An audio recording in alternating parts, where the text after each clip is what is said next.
Welcome everyone to today's afternoon networking activity for the TCC MakerCon 2020. Now in our brand new exciting online format.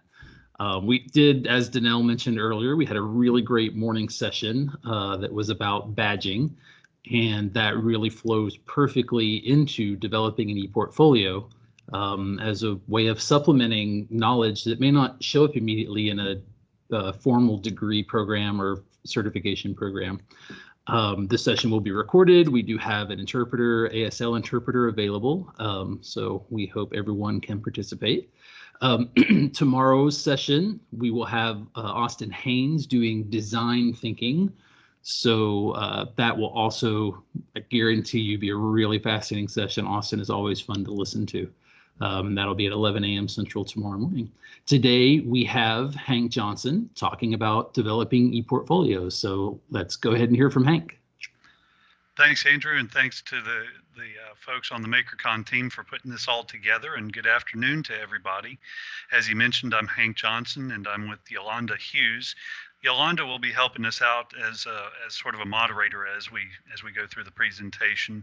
And so for any questions that you may have, please take time to jot them down in the chat box, and Yolanda will be collecting those up. And at certain points during the presentation, we'll pause for a bit and take questions from anyone that's come in. And so let's get started. Our topic today is ePortfolios. And let's see if we can get a screen share going here. I'm going to share my full desktop, which can be dangerous at times. But as you can see, I'm going to be jumping between the web and the presentation. And so there's going to be a little bit of back and forth between the two. And if it's all right, I'm going to leave it, rather than being in presenter mode, I'm going to leave it in this way so that we can just cycle through. ePortfolios are, of course, a very trendy thing that is available for being able to broadcast and present your body of work, whether as a maker or as an educator or as a student.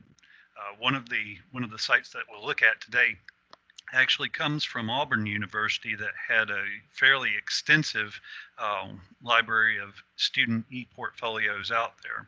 And so it's a great way to quickly be able to show what you've been working on and put that forward onto the web so that others can see and engage with what you're doing. So really the first thing we want to know are what are the different types of folios, because they're not all the same. Now this actually comes from that Auburn University work on ePortfolios, and they broke them out into four different types here. I'm not a fan of a lot of words on a slide, but they did such a good job of breaking this out and kind of categorizing them that it gives us a good opportunity to take a look at the different types that are out there, but more importantly, what are the different targets that are out there, because you really want to know what it is that you are promoting and how you want to promote it. For example, on a traditional folio, if you will, they look at just a sample of one's work, but this, at least in their perspective, was tied to assessing performance, and so it was more of an academic type of folio. But it is compiled over a period of time, and that can be a key element of what you put out there. The question being behind that is, are you going to put out work that spans a period of time, and at what point do you clear the and then reset it with new work that you happen to be working on?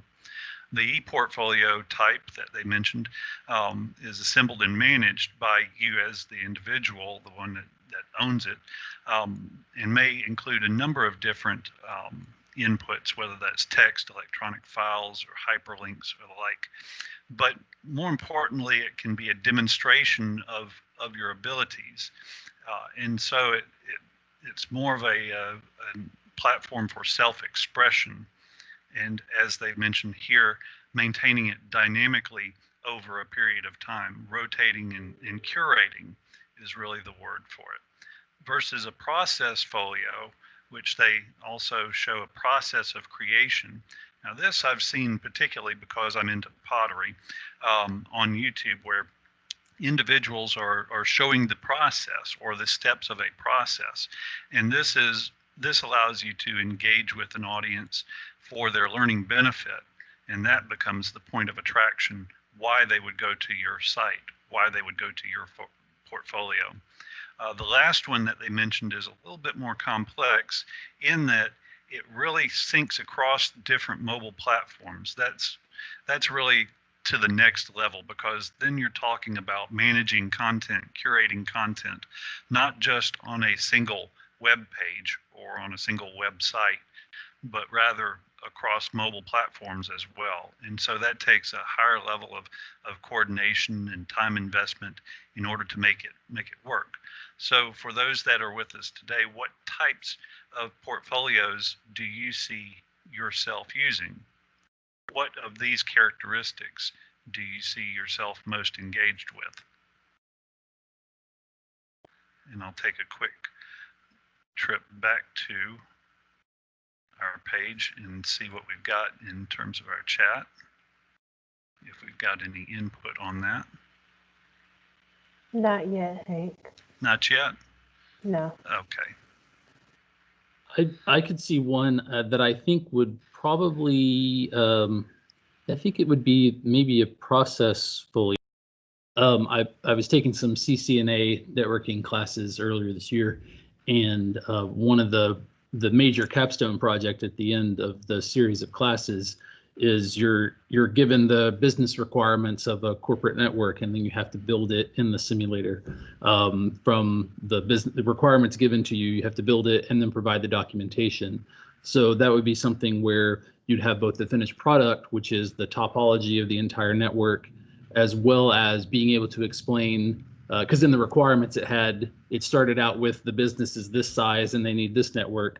Then you build that. Then the next piece is, okay, the business has expanded and added 6 satellite offices at this distance. Here's how you build that. How do you build that network on? So you had to show the change over time, as well as the documentation for why you use the process that you did to build the network that way. So I think that would be a process folio, but I'm not sure. It sounds like it could kind of even be a hybrid, because on one sense you've captured a project, a specific project that you've worked on for academic work, but on the other hand, it actually is a process that you're explaining that process. So it could address 2 different audiences at the same time. On the one hand, you've captured your academic work in a project, and that you could very easily put forward to others, whether it's of interest to an employer or to colleagues in that particular industry, or you could put it forward as a process for education purposes for other students that may be coming behind you, or for the instructor to reuse in his or her means. So there's the approach can oftentimes dictate the audience that you attract. So a key part of choosing how you want to curate your ePortfolio and what sort of audience you want to attract. It does seem like from this table that the use column is kind of the one that drives what you're doing. You know, which category it falls into, or what are you using it for, kind of determines how you would shape the description to follow the use.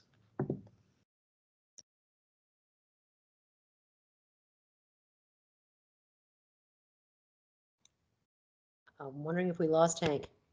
Yeah, we're going to take a look at Mark's personal brand, because ultimately you're going to represent.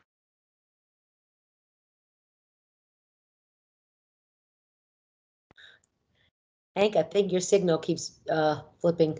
Oh, Okay, you're back. okay.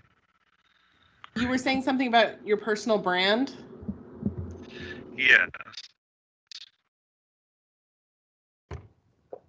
And we'll never know what he said. So hopefully you're the Sun Marble brand in which you hello. We didn't hear that you're anything after representing your yes. skills and talent online and demonstrating that depth of learning and growth. If you're coming from an academic perspective, perhaps you're cultivating a professional identity for yourself as part of this, or in the maker sense of things, curating your personal productivity, where you're showing your most current projects that you're working on. But it starts really with defining your audience. From what perspective are you coming to the table with this on this ePortfolio? Because if you don't know where you're going, any road will get you there. And so defining some goals and desired outcomes. By defining that audience and if you're looking to set up an e-store, then you're obviously looking for a sales component. And those goals and outcomes that you define really drive what you're going to get out of that site. Are you going to get a network of contacts? Are you going to be promoting your articles and works? That is connecting with peers within your industry or within your craft to share information. How do you create and maintain that engagement on your page? And another technique is promoting your events. And finally, communicating a call to action, defining what that call to action is. What do you want them to do as a result of coming to your web page, your ePortfolio?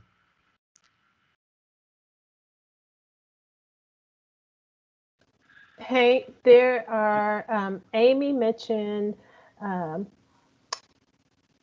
the process portfolio being, she could see that being used for blogs.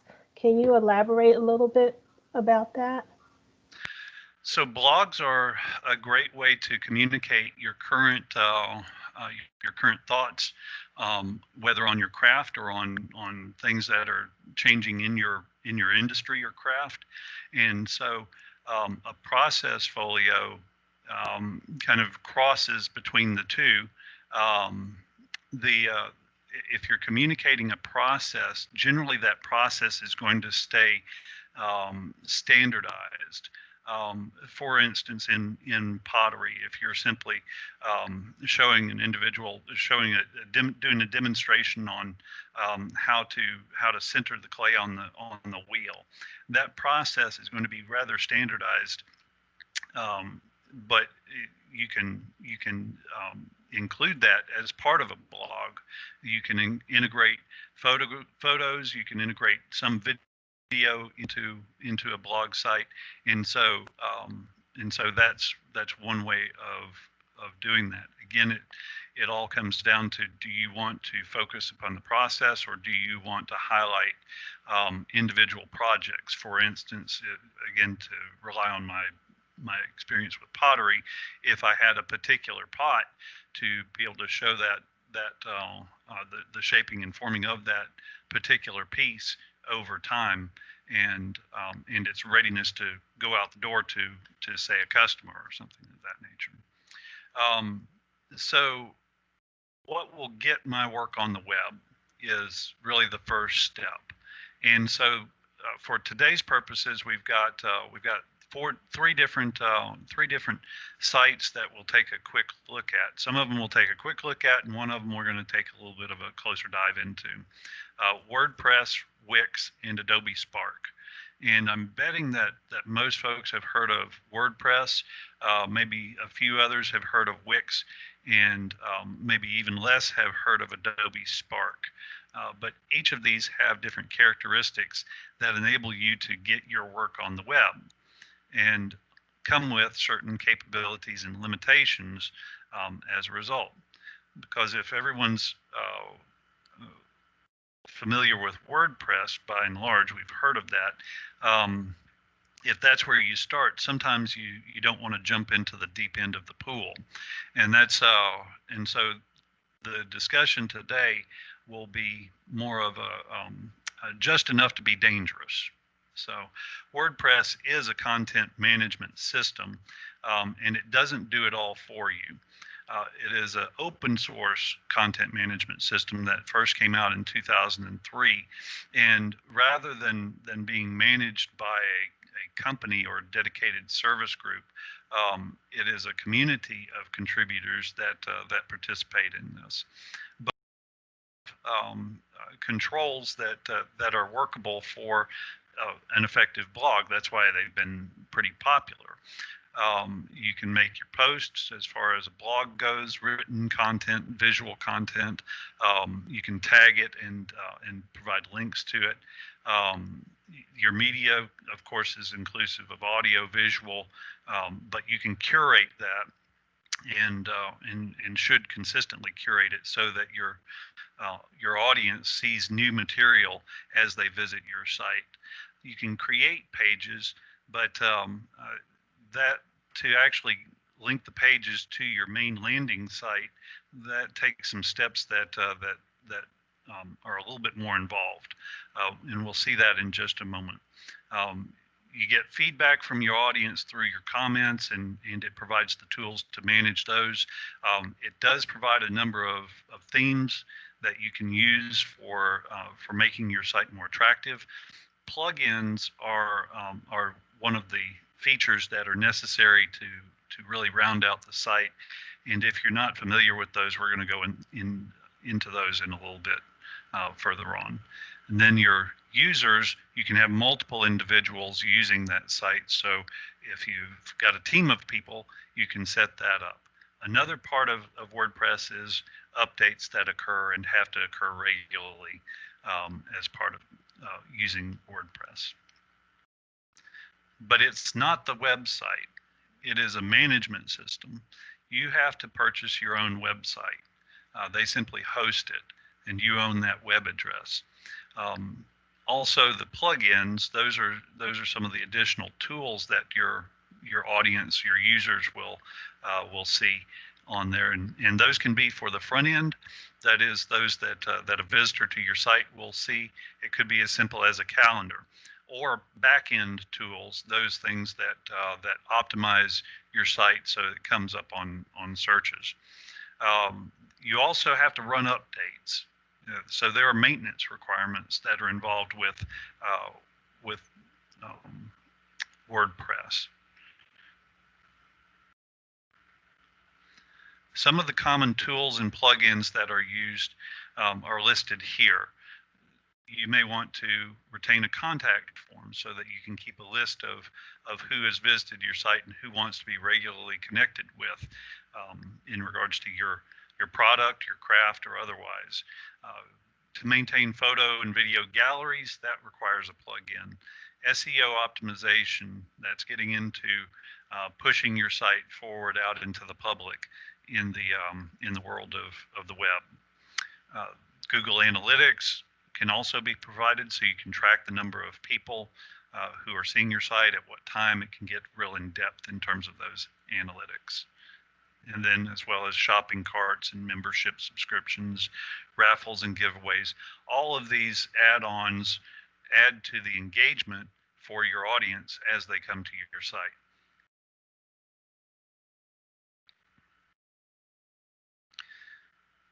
Most importantly, for those of us here today, we want to put our hands on it. And so we have here a website ready-made for you to grab a hold of and go to. And what I'm going to do is I'm going to go ahead and copy it, and I'm going to switch back to Teams, and I'm going to paste that. It kept the formatting too, of all things, but there's the website, there's the link. It should be coming through if you want to make use of that. Not right now, because I'm about to go there. And it actually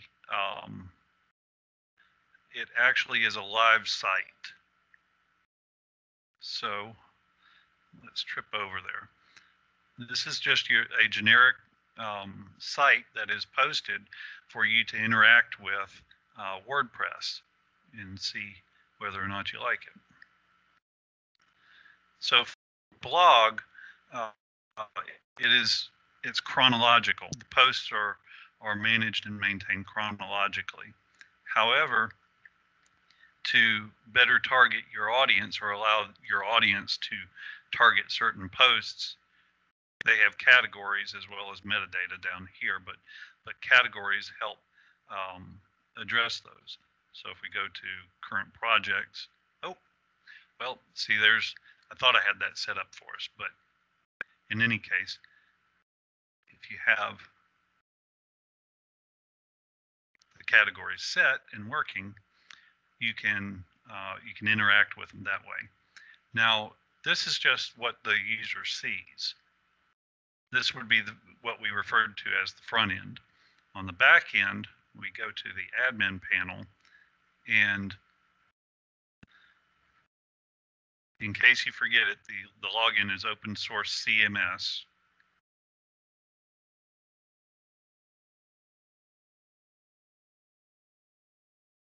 Password is the same.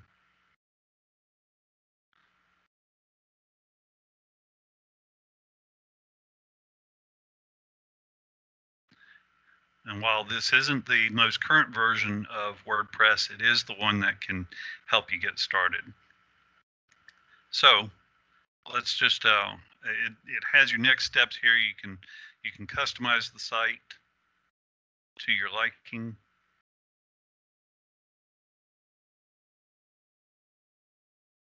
With different colors, headers, media, menus, widgets. Widgets are similar to plugins.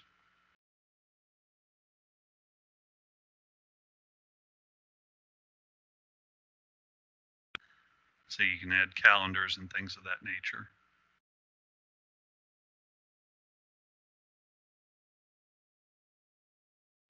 So there's customization you can do right off the bat. Let's write our first blog post.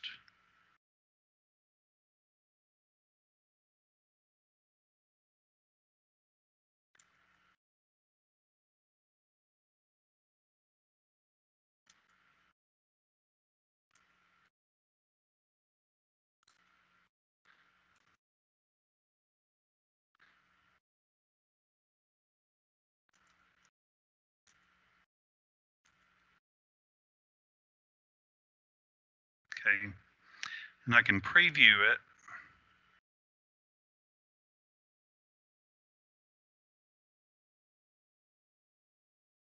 Before actually publishing it.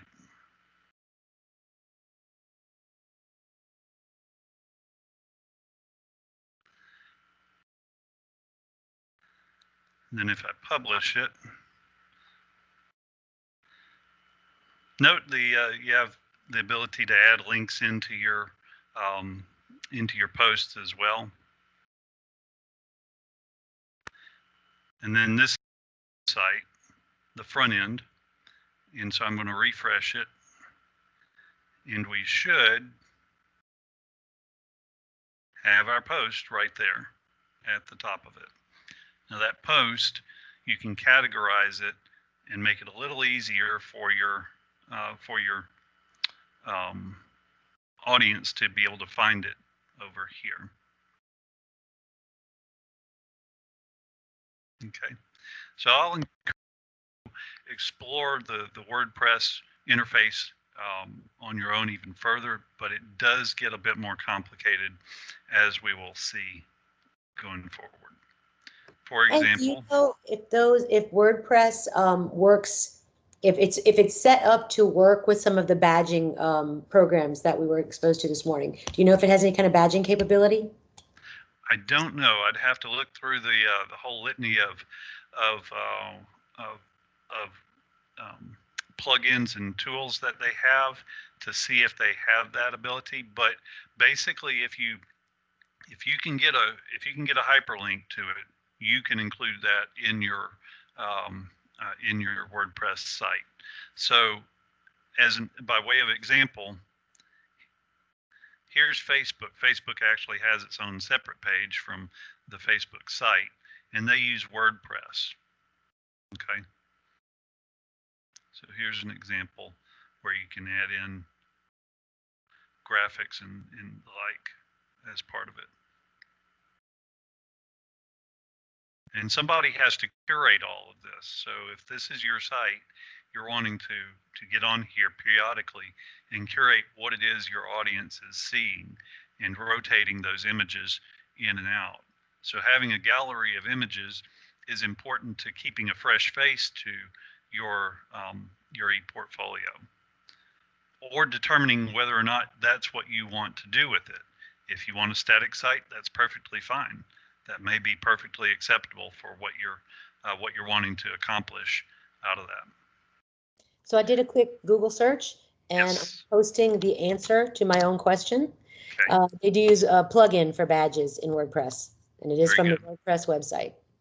Yeah, I was going to show some of those plugins on a list in just a quick shake, but we're transitioning over to Wix to take a look.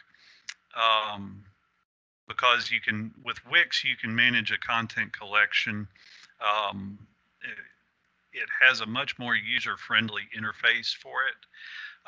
And so you can standardize your layouts for individual pages and then duplicate those pages so you can maintain a consistent theme, if you will, throughout your site. And it is free. It is free to start up a Wix site, but ads with it. And as with most things these days, you got to pay a premium in order to get those ads to go away.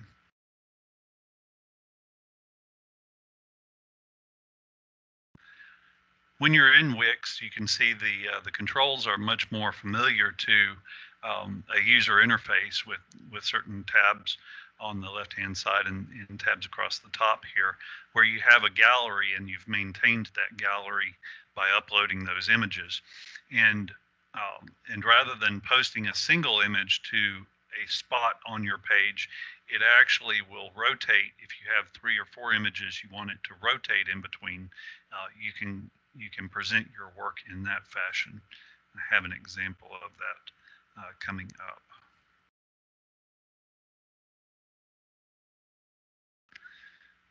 So in addition to presenting graphics, you can also present words as part of your what you're showing to your audience in these presentations.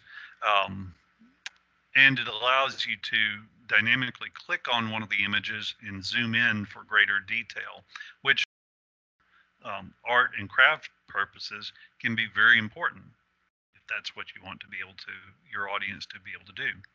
So let's take a look at one of these sites. So I'm going to bounce back to the internet and pull up Patience Marsh, who's a hospitality professional, does a lot with design, and she's a Auburn University graduate from several years back. You can see how images in her ePortfolio actually rotate as a gallery.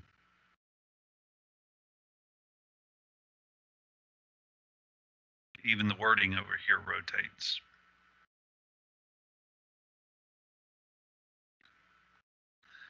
And as you go further into her site,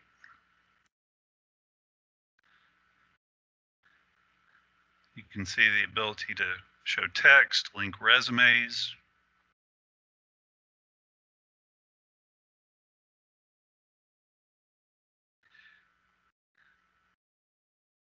And it provides a much more user-friendly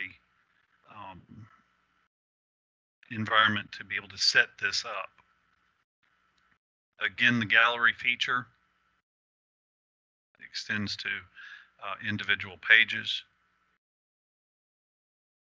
So rather than relying upon categories, you can actually parse out your ePortfolio into pages, separate pages with Wix, and you can do so in a much more user-friendly environment.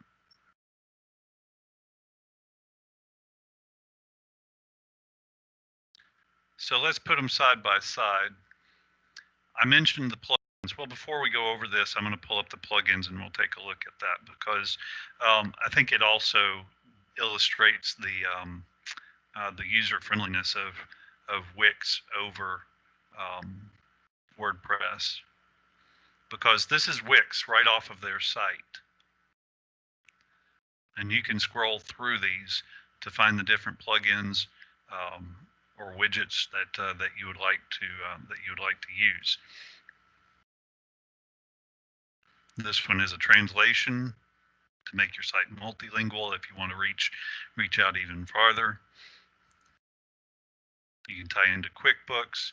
There are others that are for forms and getting feedback directly from your audience. Versus WordPress, where you have to go to individual articles and the like to identify what sort of plugins you would like to use. Constant Contact.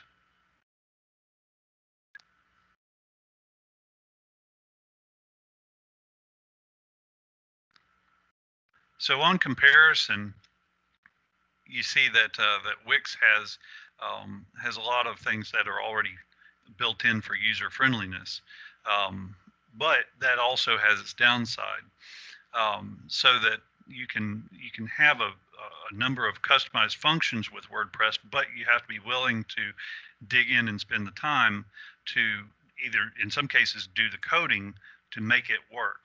Whereas with Wix, you also, when you buy into Wix, you also get the sales support and technical support to help your site, to help maintain the functionality of your site.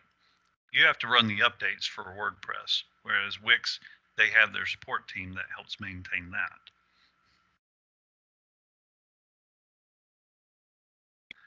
Here's a point about Wix. Users have less control overall as a trade-off for that ease of use. Any questions so far? That's Wix versus WordPress. Because here's the fun part. Adobe Spark. Now, I don't work for Adobe, but I have found it to be very quick and easy to use. Now, for Wix and WordPress, there's one thing that is very much in common for both of them, and that is it's your website. You have to have the web page, you have to have the web address yourself before you set that up. They are simply the tool to help build that web page once you have secured that web address. When you use Adobe Spark, you're not having to purchase a web address as part of it. There are some tools that you'll need to use, but every one of them are free. In addition to Adobe Spark or having an Adobe account, obviously that's free. You'll need a Google account, because that can be very helpful in putting your photos to the Google Drive, where you will then move them over to Adobe, right? As you create a page in Adobe Spark, it gives you a web address for your, but it's not a very attractive web address. And so to make it a lot easier for your audience to use that web address, you can use a bit.ly, which shortens it substantially and allows you to customize it for free. If you want a completely free or a completely customized bit.ly address, that of course is an account you'd have to get. But the free account does allow you some customization of that web address, which we'll see later on. A couple of additional tools that will help you out is a YouTube account, so that you can easily post video to your site, to your page that you create. If you want users to be able to access your site through QR codes, those too can be free. So they simply scan the QR code, and that could be useful on, say, a business card. As one of the tools within the page that is created using Adobe are buttons that are links to other tools and features. If you have a registration for, say, a Zoom webinar, you can have your audience simply click the button, and that takes them directly to the registration page for your Zoom webinar, if that's what you would like to set up as well. So a lot can be accomplished simply by using hyperlinks in the Adobe environment. Here's an example of some of the graphics that can be created fairly quickly using the Adobe Arc, the Adobe site. You can create flyers and banners. They have graphic design tools that are very quick and easy to use. The collage feature you see here, they do provide you with both free and stock photos available. And the only cost for what is produced using the Adobe site is this little watermark right down here. They always tag your stuff, unless of course you pay for their account, and then you can have that watermark removed, and you can even add your own branding watermark if you so choose. So it allows you to create a singular web page. However, you can link one to the other. As I mentioned, the page itself has its own web address, and so you can connect one to the next if you wanted to have the pages in sort of a chain. It automatically creates it for both PC and mobile formats. One more thing that you don't have to worry about. It allows you to vary the text fairly easily, and especially if you use the app. That's I use it on the iPad. It's real easy to just scroll through and find a text and color combination that's very attractive, and you're able to include other users on the project as well if you want to share that.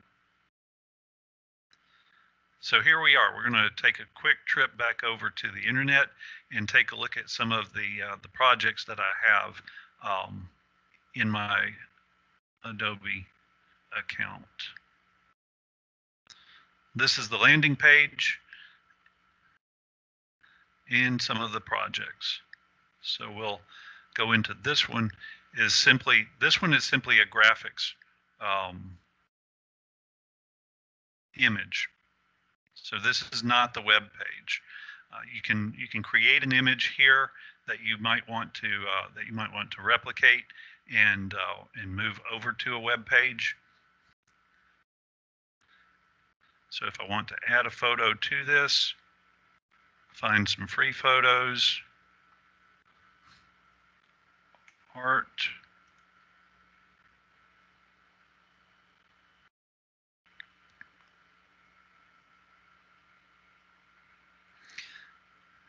And they keep adding different features because this is the first time I've seen this pop up where you can pin it to the background or move it freely.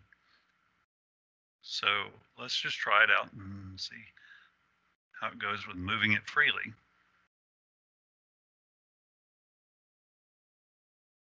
There it goes. A little slow to respond, but it moves around.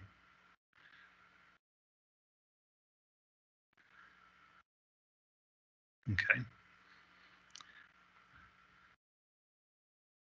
And so we can change, obviously we can change the text.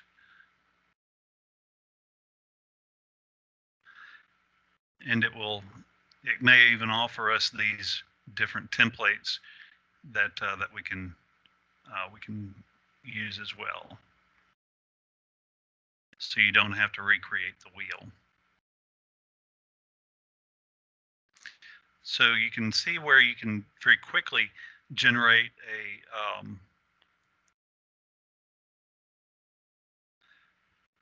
a very unique and eye-catching graphic.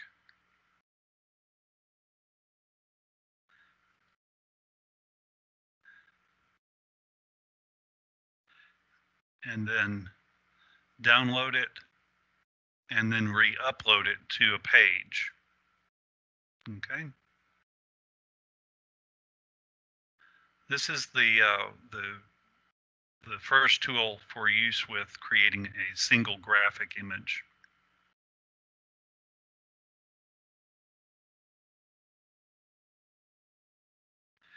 Now you can also create dynamic videos as well. And again, this is all free.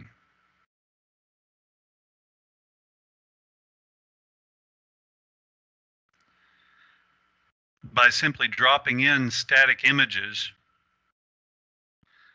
you can designate the time that it is shown.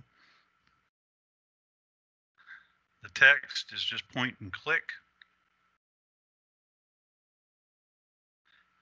It can vary the screen, whether you wanted it full screen, split screen, as a caption, where you want the text. That's as a caption.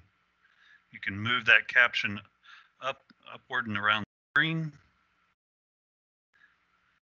and then finalize it. And it will always give you the Adobe logo at the end of it. So that's one thing you have to put up with.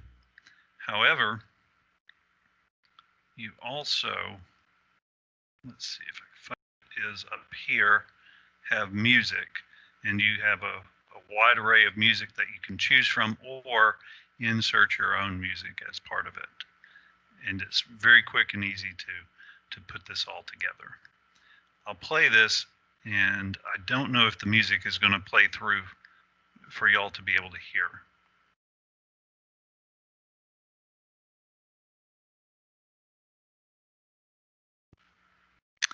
That was that individual one. Let's go for the whole thing, which is just a few seconds.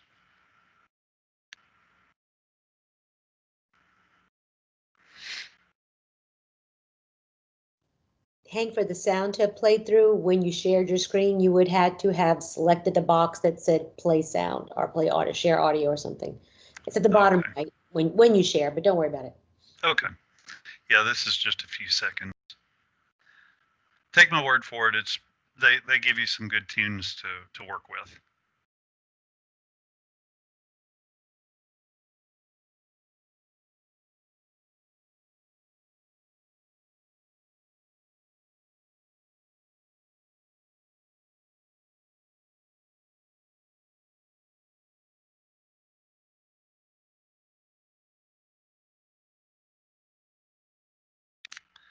All right.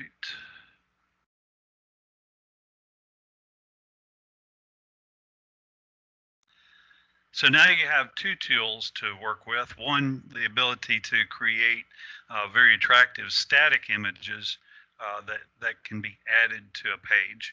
And two, the ability to create short videos, whether you use your own video clips or whether you use static images that are put to a video so that it cycles like a gallery. Both are great tools to be able to add to your web page. Because over here, I've made a copy. I don't want to mess up the original. I made a copy of the page that was created for the 1 Million Cups group that we're getting started here in Northeast Tarrant County.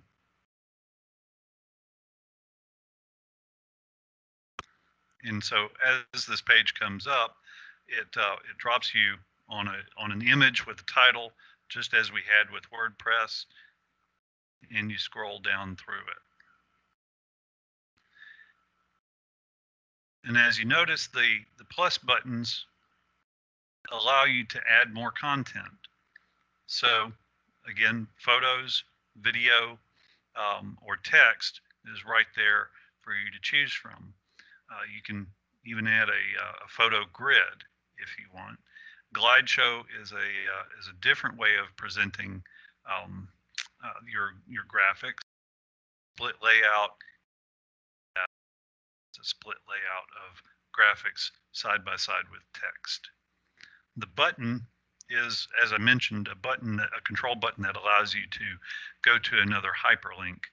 So you can actually have a hyperlink within your text, or you can have a button as well. So let's say, for instance, we jump into the text here. It gives you a number of different options, but let's just look at the hyperlink ability. If we wanted to, I could go to the 1 Million Cups homepage and have that as a hyperlink within the text. So in that way, your page can help your audience connect with other organizations that are part of your craft.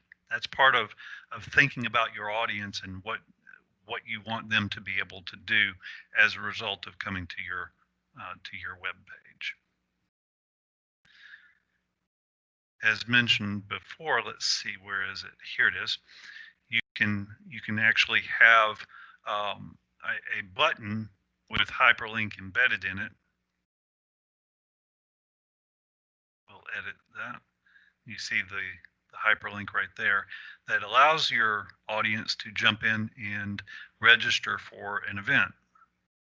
In this case, it's a registration for a Zoom meeting that's occurring on that date.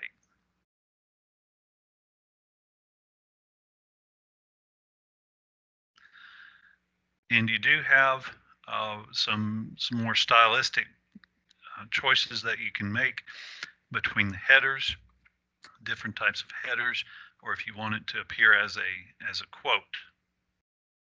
Go back to header 1. But that's not the best part, because the best part is you can change your theme.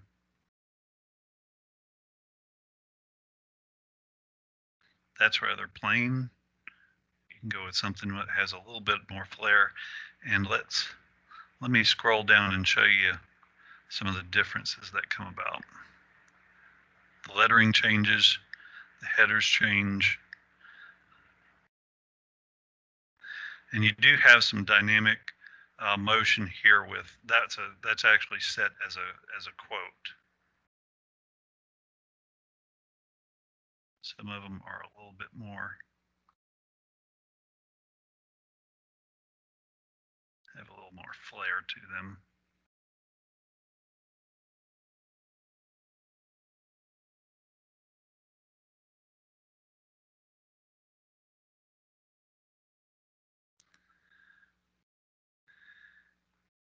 And to make it even more engaging, you go to some of those additional graphics layouts that I mentioned.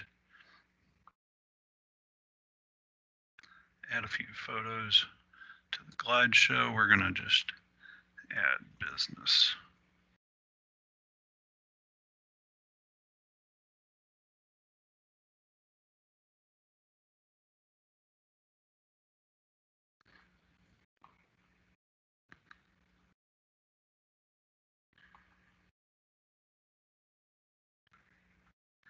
And you can add captions within that.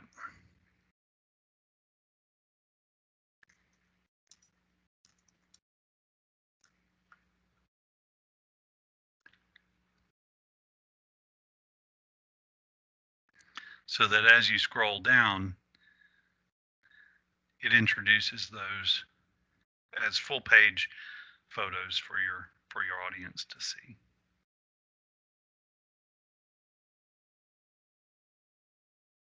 Okay, now let me go back out. That's a little bit about the page. The last bit that I wanted to share was about this bonus right here,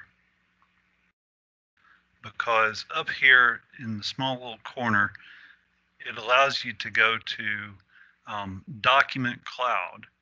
So you can actually, that's much like your Dropbox or Google Drive, and you can put documents in there, and then your document has a hyperlink. You can publish that to the web, and then your document has that hyperlink, and so you can connect your documents to your web page, and that's how you get your resume posted there as well. Okay.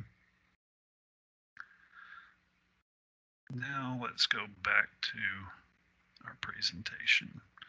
Because Adobe does have its limitations, it's not SEO searchable. So if you're expecting the whole web audience to be able to find your page, that's just not going to happen. You can make it public, but it's not going to be effective. And you can kind of overcome that by using that bit.ly. Here, let me jump back again. I'll show you bit.ly for that page that we were on for that 1 million cups. Using bit.ly, and again, this is free, it creates for you this web address. The original web address that was created was this right here, and obviously that's a headache. Bitly allows you to customize it. So for 1 million cups, 1MC Northeast Tarrant. And so that's one tool that you can use to overcome that limitation. The singular pages are created without banners or embedded navigation controls, but you still have those buttons that you can use to link pages one to the other if you like. And you can duplicate so that you can maintain consistency in your graphic appearance, because you want to maintain some consistency in your branding, if you will. There's no other plugins or tools. You have to link to the external websites like Google Forms or Bitly or YouTube or things like that. And there's no dynamic collages, so you don't have the same collages like you might find in Wix. And as there's limited copy paste functions, basically you need to put your images into a Google Drive folder, so you can then effectively import them into the Adobe Spark page that you're working on.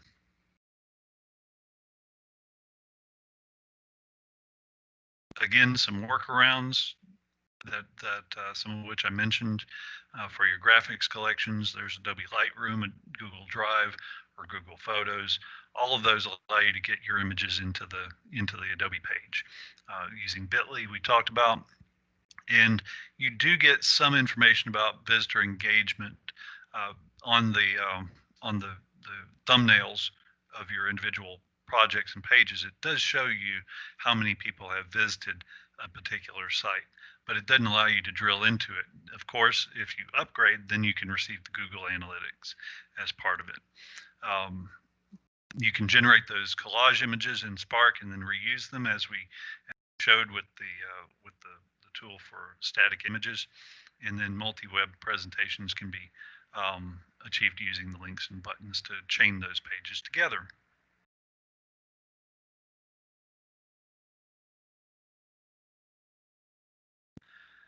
So can you get your work on the web? Absolutely. Are these 3 tools that you can use to do it? Absolutely. But each one of them has a different level of complexity, and you really have to ask and answer a few other questions before you jump right in. How much time do you have to maintain that web presence? Because it's going to take time to not only learn the tools, but also to use them, and then to go back and do updates and check for updates and make sure that you have fresh material out there for your audience. How much money are you willing to spend? Because some of those require an investment in buying a web address, for one, and then paying for the maintenance tool for your web page. What tools or plugins do you really need? If you're going with Wix or WordPress, you really want to think about that ahead of time, because some of those can add to your costs. And what level of security risk is reasonable for your website? If you are getting into selling product, then you should absolutely be concerned about your security risk, because your customers are at risk. What should I expect for platform service? Well, with the Adobe, you can pretty well leave that in Adobe's lap at that point. For the support on Wix on the free side, not as much. And then WordPress, as I mentioned, that's maintained by a community of users. They are responsive, but it's a community of users rather than a dedicated service team. And what should the user experience look like? UX is a big buzzword. It's more than a buzzword. It's part of what goes into the design and layout of a web page.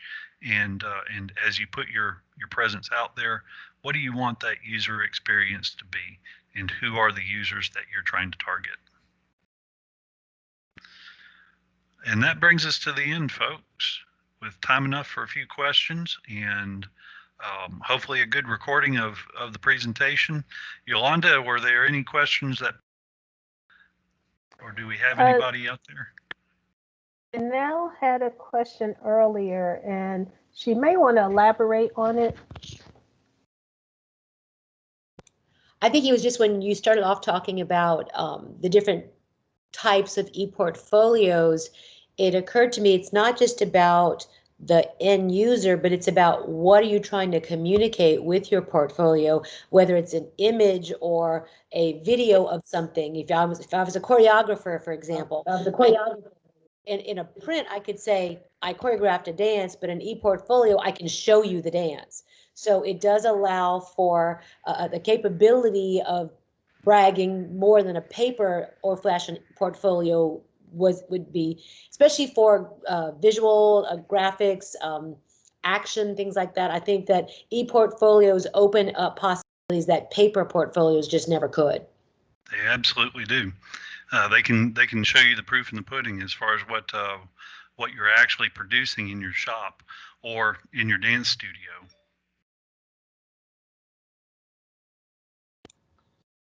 Amy, do you want to jump in and ask your question? Yeah, feel free. Jump right on in.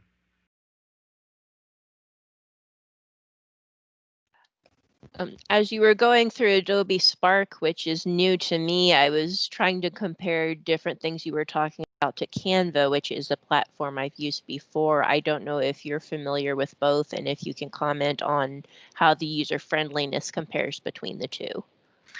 Because I haven't used Canva before, I hesitate to jump right in on that. Okay. But I think I have heard of Canva and need to explore that one in more detail. Okay. Is Canva a free tool? It can be, yes. Okay.